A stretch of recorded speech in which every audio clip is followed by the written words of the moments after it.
Alright class, today we're going to have just a little review of rounding. We're just going to work the tens and hopefully that'll help you with the hundreds too. But first we always want to read our directions. So it says use the number line to round each number to the nearest 10. Okay, so we're going to do that. We have an anchor chart up in front of the class that says steps to rounding using a number line, and you're going to hear me refer to that a lot. So number 1, we are going to I'm just going to have you watch me do it, and then 2 and 3 you're going to go ahead and do on your own. Okay? So number 1, my first step on the anchor chart says know the number place value you're going to round to and underline it. That last part, underlining it, that's up to you. If that helps, do it. If it doesn't, don't. It helps me, so I'm going to underline it.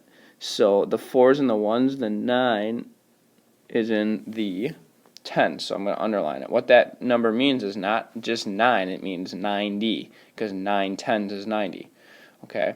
Now, since I'm rounding to the nearest 10, one of my possible answers is actually going to be 90, but we'll get into that next. So step 2 is make a number line showing the place values you are rounding to.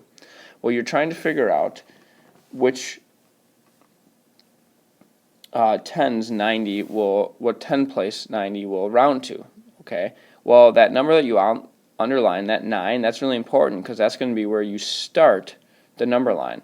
So 9 tens again is 90. So here I'm going to label 90 because 94 definitely could fall in between 90 and another number because it's a little bigger.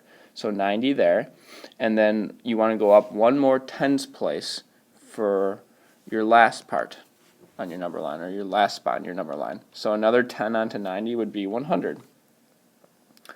And that means that your number, when you make this number line, your number has to be able to fall in between it, or you made an error when you're making it. Okay, so 94 can definitely fall between 90 and 100, so we know that's right. Step 3 is to plot your number, and that means the actual question, on now this number line. Okay, so I'm going to plot 94 on there. 94 would go 90, 91, 92, 93, 94. So I'm going to go ahead and plot it. And then step 4 is to decide where is 94 closer to 90 or 100. And 94 is definitely closer to 90. So I'm going to go ahead and put my answer, which is 90. So I'll just put my answer down here. Your only two possibilities here were 90 and 100. You can't have anything else in the ones because you're rounding to the tens place. Now you go ahead and try number 2, and once you are all done with it and ready to watch, I will go ahead and do number 2.